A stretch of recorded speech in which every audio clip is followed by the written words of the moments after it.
Today we're going to take a look at the 2022 Honda ADV150. We'll talk about where this scooter fits into Honda's current model lineup, and we'll go over some of its specs and features and what Honda changed for 2022. Plus, we'll start it up and show you what it sounds like and a lot more. But first, if you guys find any info in this video helpful, please take a second and hit the like button. Liking the video and commenting below really helps with growing this channel through YouTube's algorithm, and I really appreciate the help, guys. So first up, where does the ADV fit into Honda's current scooter model lineup? Now keep in mind, Honda's entire 2022 model lineup hasn't been announced just yet, so this info will change when Honda announces some new models within the next couple months. You have the Metropolitan at $24.99 and Ruckus at $27.99, both with a 49cc engine, so your speeds are going to be limited to around 35 miles an hour. Then you have the PCX, which used to be called the PCX 125, then the PCX 150, and now we call it the PCX after its latest bump in engine size, whereas some countries now call it the PCX 160, and it comes in at $37.99. Followed up by the ADV150 at $42.99. Now all of these are 2022 model years, except for the PCX. It was a late 2021 model year announcement, so it's the only existing 2021 out of the entire scooter lineup we just covered. And now that we've got that out of the way, let's jump into a little more info on the ADV150. So what did Honda change for 2022?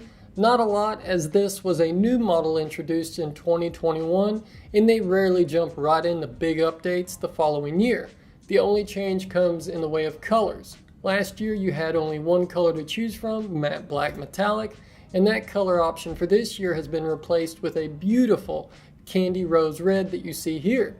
They also blacked out some of the body panels on the side as well that were silver last year, and that's it for changes. Now let's jump into some of the electronics and tech behind the ADV. The first part is pretty controversial. This is another model ditching your standard key in favor of a key fob. It's automatically activated as you approach. You just hop on and turn the knob to on, hit the start button, and you're ready to ride. Don't worry though, you can lock it with the fob, so if you're in the vicinity and someone jumps on it, they can't just turn the switch on and take off. Plus, you can still lock the handlebars like you've been able to in the past. It also has an answer back switch on the fob to flash the turn signals to help you locate it. You know, in that massive sea of ADV scooters you'll stumble across and lose yours in. You also have LED lighting all the way around to bring down its weight, energy consumption, and overall illumination. It also has a large LCD display with the usual info, and to make sure it has plenty of real estate, they put your dummy lights for turn signals, high beams, and more in a smaller display right below it. And the last thing here will be that you do have a 12-volt charging port in the little 2-liter glove box on the left. It has an awkward shape to it, but to give you an idea on size, my Note 9 fits right in there.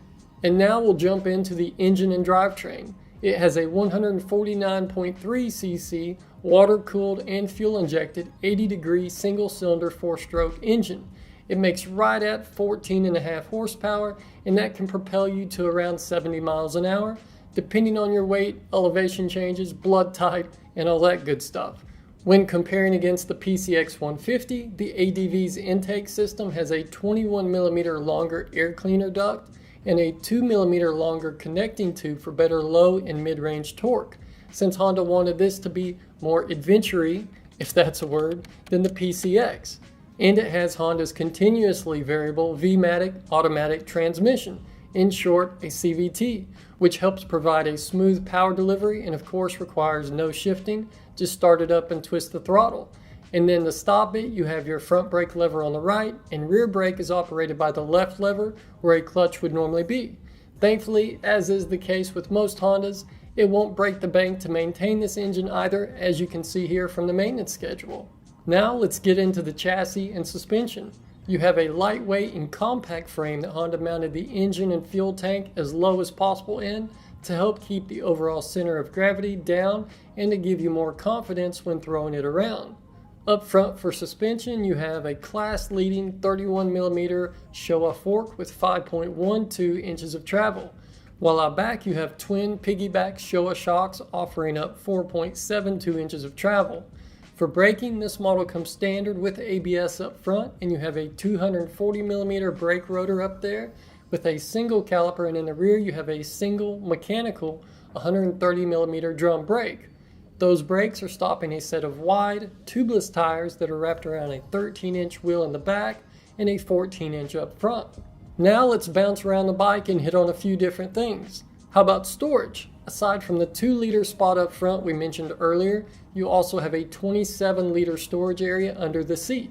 It's super easy to get to. All you have to do is push the little button and you're good to go. That little button brings us to the next part too.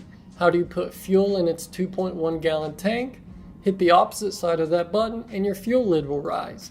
The ADV also has a side stand. Now to some people that may not seem like a big deal, but it is when you're getting on and off these and always having to fool with putting it back up on the center stand like on the Ruckus and Metropolitan.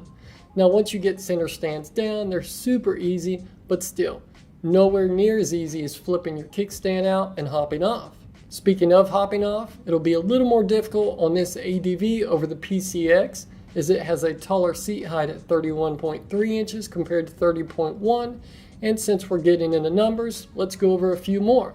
Its curb weight comes in at 294 pounds compared to 288 on the PCX with ABS, and ground clearance on the ADV comes in at 6.5 inches compared to 5.3 on the PCX. Plus, another cool feature that Honda is finally starting to throw on more models is adjustable windshields. Now granted, its range is minimal at best with only 2.8 inches, but we're moving in the right direction and you don't need any tools to adjust it.